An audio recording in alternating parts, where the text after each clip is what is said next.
the flag of the United States of America, and to the republic for which it stands, one nation, under God, indivisible, with liberty and justice for all.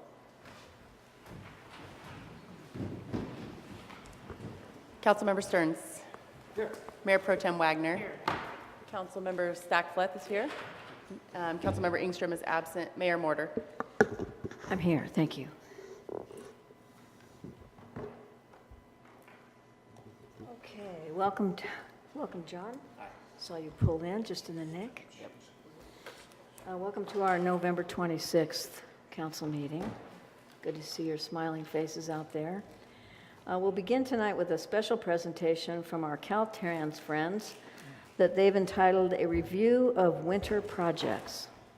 And John, and Lupita, we're experimenting with putting our speakers over at the side table because it appears to be a little easier for people in the audience to hear you. So please, whoever's going to do this, just sit over there next to Muriel. She doesn't bite. This one? This one? By the mic. Okay, go ahead. We're looking forward to hearing what you have to say. You'll have to speak into the mic, and please remind the audience and ourselves of what your names are and what you're up to tonight. So I'm John Hinton. I'm the construction engineer for Caltrans. I work in northern Shasta and Siskiyou County. You hear that okay? Try moving this over a little bit more, yeah. Okay. Great. So I do all of the projects in northern Shasta and Siskiyou County. So if you see a Caltrans highway project, I've got my hands in it somehow. So just before Thanksgiving, we finished up our 4-mile section of concrete out here. Hopefully everybody noticed it. I'm sure you have. So I didn't really put together a formal presentation, but I was just going to give you kind of a highlight of what we've accomplished and what we've got coming up. So we have, we basically paved 38,000 cubic yards of concrete this summer. We've paid the contractor over $25 million. And basically that started right around just before the 4th of July weekend. So we did a lot of work in a short period of time. And we have actually accomplished about 50% of the project. And I think when we were here earlier in the year, we talked this was actually going to be a 3-year project. So we're on track to make this a 2-year project. The concrete we've got out there is a 40-year product. So you shouldn't see us, on this particular section of highway. We've got a little bit more work to do. We're not 100% finished on it, but that particular section of highway, when we leave next year, is going to be there for 40 years. So it's over the last few years since I've worked up here, this particular stretch of highway we've worked on over and over and over and over. And so this should last a long time. Moving forward into next year, you can see just south of the truck facility, we've actually put in our first crossover, and we'll be crossing traffic over in the southbound direction onto the northbound side. And that'll give us 2 lanes of traffic coming northbound and 1 lane going southbound in the downhill direction. So some of the traffic problems that we had this summer, I think we're past a lot of that. There's a few issues we're going to have to work out as far as Mott Road and traffic on Mott Road, but I think for the most part we're over the hump and we've got the toughest stuff done. And other than that, I was just going to see if you guys had any particular questions on the project or anything that was kind of standing out. So when's Barbara, use the mic. Oh, sorry. So what's your schedule for the rest of the, I guess that would be the northbound is the part that you still need to do. So are you going to have a similar schedule next year as you had this year as far as? Well, it's actually, we're not doing anything on the northbound section. It's going to be from the truck facility down to the Sacramento River Bridge. So it'll still stay on the southbound and it'll just go further south. I see. That's next year, okay. Yeah. So our schedule basically revolves around the weather. This year we were a little later than we would have liked to have been. We really pushed that November 15th, and if we would have had some weather, we could have gotten in trouble. So we anticipate starting earlier, as early as say April 15th, May 1st, and then starting down the hill. Mm-hmm. So earlier is better. It gives us more time. As in the spring, everything's getting warmer all the time. When we get into September and October, the days start getting shorter, and it's harder to get our work done. So a similar length of freeway as, It's actually a little bit shorter, and why I say, next year is going to be easier. We're not going to have Lake Street. We're not going to have the 89 interchange. We're not going to have the truck facility. Those things are very complicated, and we have a lot of issues and traffic to deal with those. We're going from the truck facility down to the Sacramento River Bridge. It's going to be, we've got the hardest stuff done, so that's good. Any other questions I can answer? Questions, John? The section that you were just working on, is it completely finished, or do you still have? No, it's not completely finished. There's a few things to do. We probably the most impactful to the city is the Lake Street overcrossing, the bridge there. We're going to take the asphalt off of it and put a new surface on it. That's not going to be a lot of work, maybe a week and a half, and we're going to pave everything there. There's some smoothness issues that we have throughout the work we completed, so at some point in time we'll come in and we'll grind it and make it a little bit smoother than what it is right now. And then in the end, when we're finished, we're going to come through and put brand new stripe on everything. So it's close, but there's just a little bit of work to do.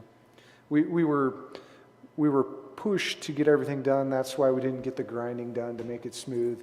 We wanted to get the road open before Thanksgiving, and so we were kind of pushed a little bit there. And I would like to,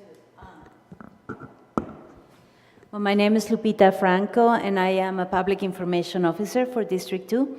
And before I tell you in a few words what we did, how we completed our public outreach plan that we presented to you earlier, I gotta tell you, we're very proud that the roads on District 2 and Siskiyou County, the state routes, Siskiyou County, Moro, Glassen, Shasta, Trinity, all the way to Plumas and Tahima, we're very proud that the roads are in excellent conditions.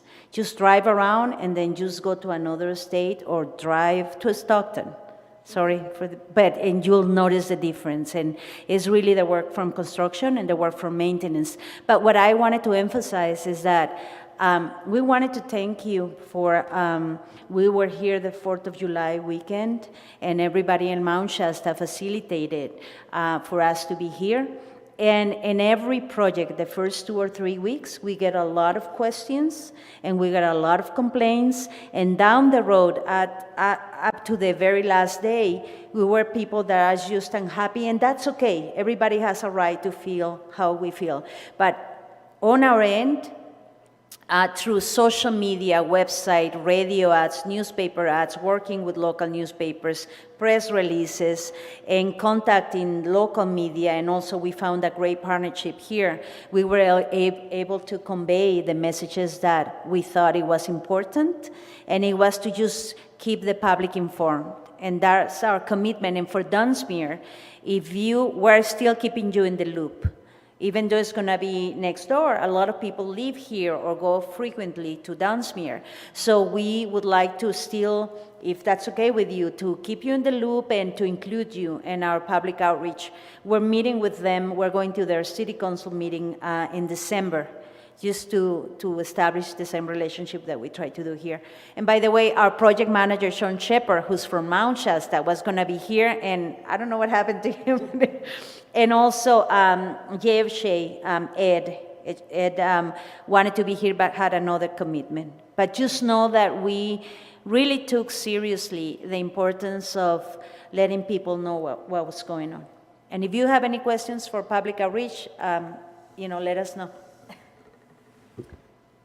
I think I could request what you offer, which is to keep the Mount Shasta Council in the loop as you're working with Dunsmuir, because, as you say, we're connected at the hip and by freeway. Yes. So, did you have anything, Tim? I have a question for you. I can't remember. You probably told us this, but what about the stretch of freeway necessitated replacement with concrete? Number one. And number two, I heard the other day that the stretch that you'll be working on from Dunsmuir north will not require concrete. And if that's the case, what's the difference? I'm just curious. Okay. Typically, what would justify putting a concrete product in there's several different reasons, but in particular in this area, we have very extreme weather. So in the summer, you have these very high temperatures, and then in the winter, you have these very cold temperatures. So when you use an asphalt product, it's hard to find one that works well for both conditions. Hence, the years of problems we've had out here. It's just very extreme conditions. When you use the concrete, all of that goes away. It's a more expensive product, but you know you've got something. When you're done, it's done. So that's how it was selected for this section in particular. Now, when you refer to the northbound section, are you referring to the upcoming project? Yes. Okay, that will also be concrete. Oh, it will? Yeah, Okay, so yeah. I got a bad lead. Bad news there, so bad information. Yeah, that's gonna be concrete, and it'll start from the existing concrete that's on the northbound side, and it'll actually go up to Black Butte. So it's gonna be a bigger project. That one's about $123 million. So that's why we gotta keep everybody as friends here, because we're gonna come back here in a few years. So when might that project start? I think it's like 2022, 2023, right in there. And will there be any improvements included to the 89 interchange area where there's been some problems? Not that I know of. Okay, And so you're that's probably referring to when people come on I-5 and they've Yeah. got to merge in, or Right. and people are getting off. Yeah, that's a bad spot right there, that's for sure. That's not in those. Not that nothing- I know of. I'm not, I don't do the design on the projects. But what I will do is I'll express your concerns about that area. I am involved with the development of the projects. I go to the meetings generally to represent construction, but it's a good audience. I can get that to design. Well, I would like to have you pass on to Sean my thanks for an email that he sent shortly after being assigned this as project manager. And it was very informative, and I appreciated the effort he took, or maybe you wrote it, Lupita, for him, I don't know, to... No, he's a good project manager. Okay, it was excellent, and I just want to thank you. We were pretty scared for quite a while about any emergency measures that might have had to have been taken. We're very dependent on this highway and its smooth operation, and I really appreciated ultimately the communication and the coordination you did with CHP, particularly, and the county and the local municipalities. It was it's very critical to our well-being to have a freeway upon which there aren't major accidents that slow traffic. And of course, the holidays were a bit challenging, but I really appreciated your responsiveness. I thought it was very professional. So I hope you have a nice Christmas holiday, and you get some rest before you dive back in. And I won't be here when you come again, but I wish you well with the new council, and appreciate your what do you call them? Update. Your updates, thank you. You bet. I was going to say upgrades, and your upgrades. Those are good, too. Well, thanks for having us. Yes, thanks very much.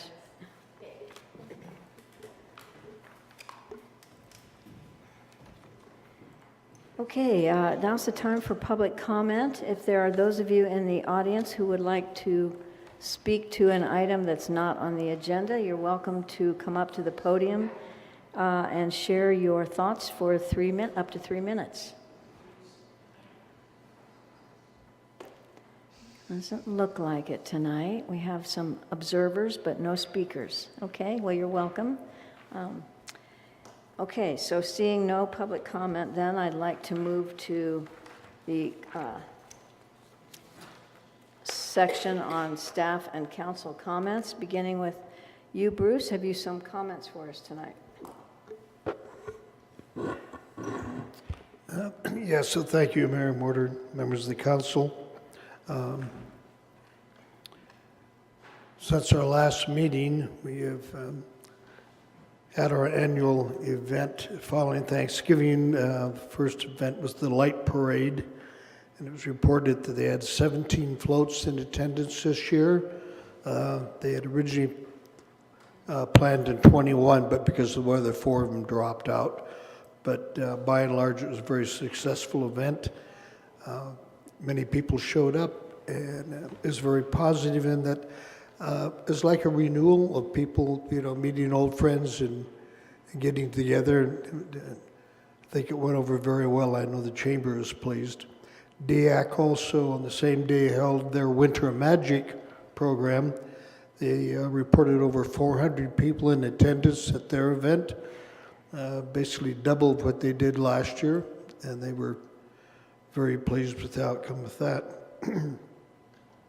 More directly to city business, since your last city council meeting, I have held a meeting with our library director, and we have gone over the 30% drawings again, and laid out the strategy of how we're going to proceed, and we're meeting with the engineering firm tomorrow to start laying out the librarian and my concerns about the 30% drawings so we can move that, get that revised, and get it back to council. And the county has now announced that they will certify the election results as of tomorrow. So we'll be able to seat new council members at our regular scheduled council meeting of December 10th.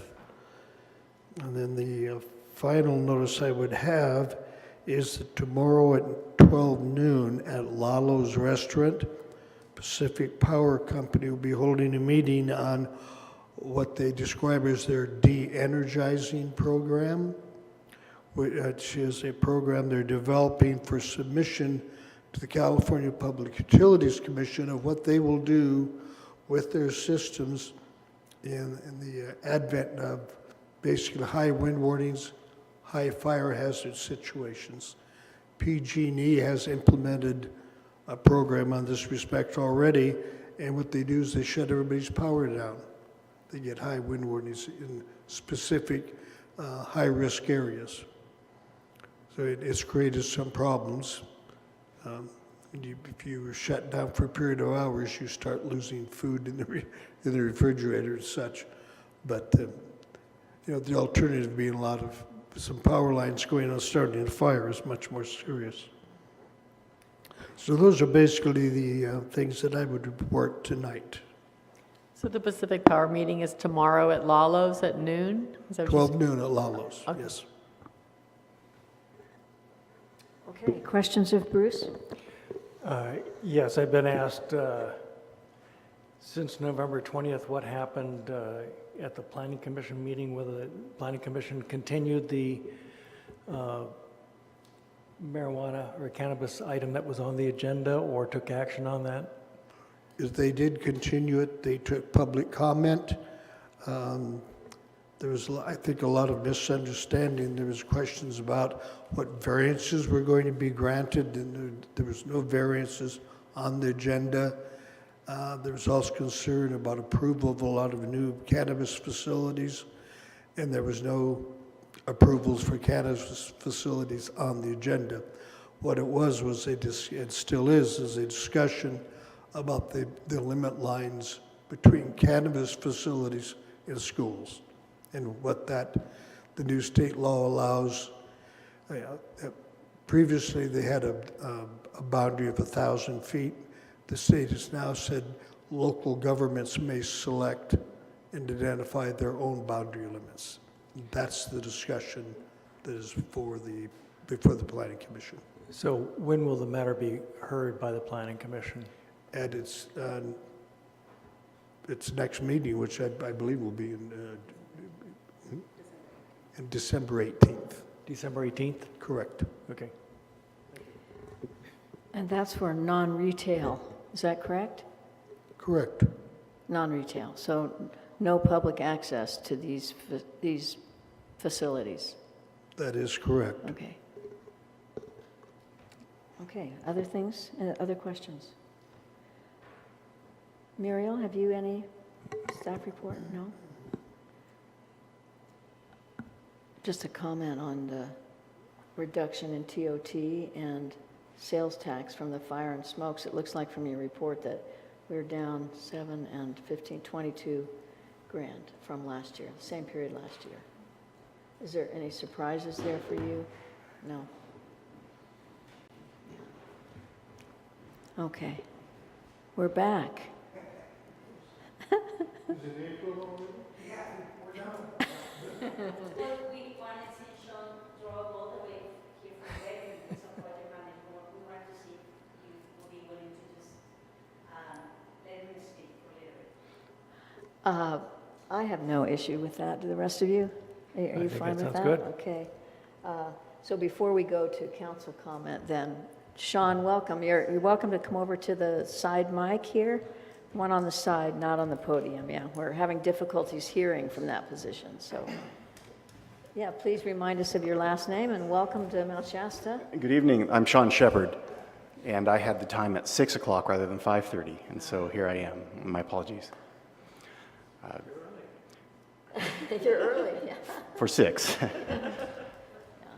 I wanted to be here tonight just to check in with you and let you guys know that I have taken over this project as project manager a few months back, and I intend to be on next year. So for the next season that we'll be working for the remaining stretch to the south. I know that work will have fewer impacts on Mount Shasta City, but I've spoken with you, Kathy, via email and I think maybe phone before, and just wanted to show my face here. I was born and raised in this town, actually, so it's kind of cool to be back. Well, move back. You miss us, right? I Now that do. the freeway's almost done, we'd love to see you here. Not because we have problems, because we'd love to have you here. It's a beautiful place. I'm sure John answered questions for you guys if you had anything that was outstanding on as far as Caltrans interaction, or are we good? Is there anything else I could address while I'm here, or I just wanted to say hi? I think we're good. Are there anything you would like to share in the way of lessons learned from your experience this year? Well, sure. There's always challenges handling traffic with anything that you have to reduce capacity out there, because there's certain times a day and certain events that we need all the lanes that are available, and that's not always possible when you have to rebuild the facility from the ground up. It's always a struggle to get drivers to cooperate with what we hope they will do, and you have the interaction between public roads that are open for people to go wherever we don't live in a police state, on the one hand. On the other hand, we really like to see people cooperate with us and understand that you don't take a narrow dirt road, come the back way from Dunsmuir, for example. So these are the kinds of things that are challenges. In hindsight, I think if I'd been on from the beginning, maybe we could have worked out a cooperative agreement with the county and done a few other things, because I know that some of those expenses spill over onto the locals, and we don't have money for that at the local level. And it's not your project, right? So those are things that I hope to employ in the future. Thank you. I think I can't remember if we talked about this by email, but I know one of the issues was the navigational devices, the Waze and other kinds of devices, sending people off the road onto North Old Stage. Any possibility of putting alerts on those things that tell people that these are not open? Something, redesigning the software, I guess, is what it would take. But have you, has Caltrans worked with that at all? Yeah, that's a fantastic question. It's one we had as well. And reaching out to them, we learned that we can report closures at different places where you say, hey, no, this is not open to through traffic. The problem is their software is designed so that the first person who has the app on their phone and drives through anyway, it reports back to the main system and says, oh, it wasn't really closed. And so it just throws our closure that we put in, it just throws it away and says, come on, everybody, it's open. So that's a real problem for us that live here, because obviously it's just a computer, it doesn't know any better, and it's telling people who aren't from our area to go where they really shouldn't be. And so our headquarters traffic department in Sacramento has been notified about this, and I'm told they're working on that. I'm not holding my breath, but we'd like to have a cooperation with these companies so that they can be aware of some of the consequences for the people who actually use the app. Yeah, just a quick comment on that. I have started working with a community of, a collaboration of cities across the state of California representing rural city concerns. And this is one of the issues that comes up in many rural cities, that what happens on the freeways, because of a variety of different construction projects or whatever, gets diverted onto cities. And it's the cities, the cities with very few resources for the most part, because they're rural in nature, who deal with the impacts. So I would expect that this is not, that you may hear from this, you may hear about this issue from others in your organization. Kathy, I'd like to add this. If you go to Caltrans Quick Map, we actually have ways now, because what it takes is city councils and elected officials have the power to contact those high-tech agencies and ask for questions and require certain things. I know Caltrans is working with Waze, and now we got Waze on our quick map, and there is some, as Sean mentioned, some working things out. For Google Maps, for Apple Maps, we, District 2, we are in direct contact with the person who does the coding, and he actually has been working with us. And I think the lesson learned we would like to pass is we do have the power to contact them and ask for them to find ways to do the things they do. So it's not impossible. Whatever is code in a certain way can be recoded, or it can be, it has to be done in a way that serves us, but we need to speak up about it. Thank you. Well, I'm very encouraged to hear you talk about the possibility of doing cooperative agreements in the future with entities that would be affected. I think even if there isn't an exchange of funds, just that conversation and that recognition of the impacts, I think will be a benefit and appreciated by locals. So. And certainly, whenever a Caltrans detour is going to, where the plan is to divert interstate traffic onto a local facility, that would always be worked out ahead of time.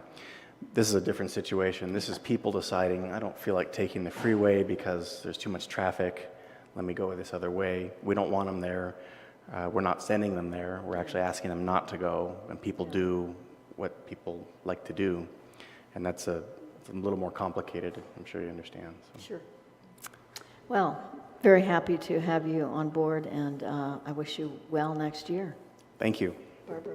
Yeah, I can talk to you offline. My personal experience was that I was going to McLeod a couple times, and I had to go down to Mott and then turn around and come back up again. So I don't know if there's additional opportunity for additional signage somewhere, maybe at the central exit, or not really sure, how to better communicate that. Maybe I'm just not in the loop, but. You mean what the detour was at that time, or? Yeah, I basically was heading to McLeod, and I took central exit and then headed to 89, and then had to continue down to Mott and then turn around and come back. I did that a couple times, not knowing that the 89 was closed. Otherwise, I would have gone through town and gone that way. So. And I don't recall what the sign package had there. Do we have John's back? So were you coming down I-5 when you seen that? Is that what? Yeah, I basically came from Mount Shasta downtown, and I just took the freeway instead of the local road. Right. Yeah, so our sign packages, we have a pretty standard detour package, and it probably is possible that it started before you got on the freeway, so you may have missed it, but you should have still seen, like as you got towards 89 there should have been some detour signs, pointing you towards like saying Highway 89 symbol with an arrow saying the detour. So they could have been there, but we have so many signs, sometimes people miss the sign they need, But the only other thing we could have done is like put message boards up or something like that, that could have caught you in town before you actually got on the freeway. If I could have gotten caught in town beforehand, I could have Right. saved myself a little trip, but that's fine. Yep. It wasn't that far to go. Well, the good news, we're past Highway 89 now, so shouldn't have that problem. Thank you. Thank you very much. And very nice to meet you face to face, Sean. Likewise. Okay, let's move now to council comments, and then we'll, after which we'll take a 10-minute break before. No, we'll do council comments, then a very quick consent agenda, and then take the break. All right, in terms of council comment, you'll see some old Mount Shasta Herald newspapers in front of you. They've been around longer than I have. And a little bit of a parting gift to my fellow council members. These are a gift? Or what do we, yeah, they're a gift. Oh, my gosh. Well, thank you, thank you. I like the yellowed color on them. Let's hope that we don't age similarly. Okay. Comments? I John? also wanted to indicate, because I probably won't say anything at the next meeting, but I want to indicate that it's been a pleasure to serve with you and with the city staff, and look forward to Mount Shasta continuing with great things in the future. Thank you, Tim. John? Yeah, I just wanted to express my relief and maybe amazement at the degree of downturn in the TOT and sales tax revenues. I thought it would be far worse from my experience with the customers I have and my primary job. Those are year-to-date numbers, correct? Okay, so $22,000 is less than 1% of our budget, which is approximately $3.5 million operating budget. And no, I actually thought it would be far worse shape. So Muriel, if it's possible for the new group that comes in, can you give us a brief summary of how the financials look with these numbers taken into account at our next meeting? Okay, thanks. Okay, I'd like to do just a couple of brief thank yous. Want to acknowledge the Chamber for their work on the light parade and the raffle baskets for our Thanksgiving holiday celebration. DIAC for their winter magic. The booths were awesome. The Christmas cheer was excellent. I can attest to personally that the booth that Tim and the DIAC committee ran for hot toddies that night was fun. I hope you made a bunch of money on it. Brenda for the reindeer run. It was, pretty depressing thinking about the amount of rain we had feared we were going to get, and it wasn't too bad for the run. And of course, it got better as the day progressed. And then lastly, the beautification committee for the snowflakes and the banners that have gone up downtown. I hope you all agree that they're beautiful. I think it's very nice to have something lit up at night. And for the lighting at Parker Plaza, much simpler but I think elegant design at Parker Plaza. Lights it up well at night. So thank you, beautification members. And then lastly, Tim, I'd also like to acknowledge my gratitude for you for the 20 years of service that you've given this city. We've often had our differences, as you know, and I know of no one who has given more of his or her time and commitment to the city than you have. So I wish you well. I expect we'll see you around, and me too, in some capacity or other. And wish the new council well as they embark on this new adventure. Okay. Unless there are any more comments, I'd like to move on then to the consent agenda. The city manager recommends approval of the following consent agenda items. All resolutions and ordinances on this agenda or added hereto shall be introduced or adopted as applicable by title only, and the full reading thereof is hereby waived. Approval of minutes, November 13th, 2018, regular city council meeting. B, approval of disbursements, accounts payable 11/4/2018, and total gross payroll and taxes for the period ending 11/4/2018. And C, the monthly financial investment report. Is there a motion for approval?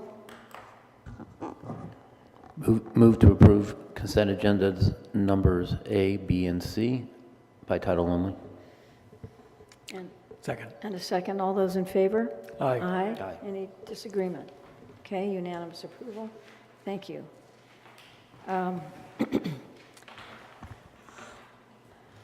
So, future agenda items, and then we'll go to our break. Are there any suggestions for future agenda items? Yes. I've had a few conversations with some people. The Paradise Fire was an extreme situation, very sad, the number of lives lost. The conditions of those fires are conditions that all towns in California are facing, with 100 years of fire suppression, extra high temperatures, and extra dryness. We can expect this to happen again next year. Hopefully, we can save our town as we have this summer, but I think it would be prudent upon us to really start to become much more prepared than we are today. And I would love to see a task committee formed so that we can get a better handle on special needs of our community, whether disabled or seniors. Basically define the scope of work for a task force so we can start now getting better prepared for when those high temperatures are going to come again in the early spring or summer. So I'm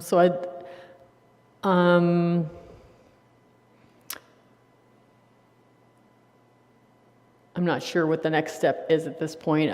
Maybe I'm looking either for a second or maybe a staff.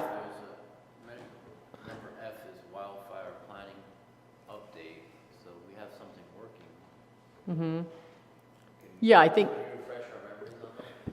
Excuse me. Can you speak into the... Yes, the fire is directly involved in that, as is the police department. And we are, excuse me, we are scheduling, in the process of scheduling meetings with the U.S. Forest Service and CAL FIRE and the county on emergency planning and fire suppression and all the issues that go along with that, basic contingency planning. So I express support for what you're getting at, but the question is whether it's already in process. Would you say, Bruce, that it's this type of We're already working preparation is already in progress? on, that is correct. Yeah, and I would think that a citizens committee could be a complementary to this agenda item. In other words, I understand that the agencies are all getting together and trying to get a better handle on the emergency communications.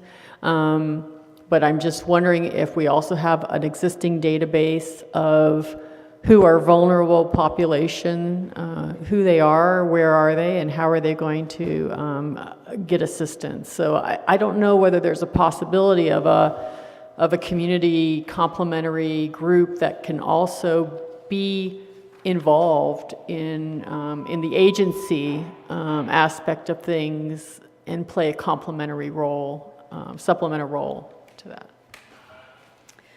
Yeah, while I can still provide my 2 cents here, I have talked with Bruce, and I mentioned to all of you when I came back from the League of Cities meetings, based on those wildfire presentations and emergency preparedness presentations made by the mayor in Santa Rosa and in Ventura, of the importance of forming what are called CERT teams, Certified Emergency Response Teams, comprised of volunteers that are trained by FEMA.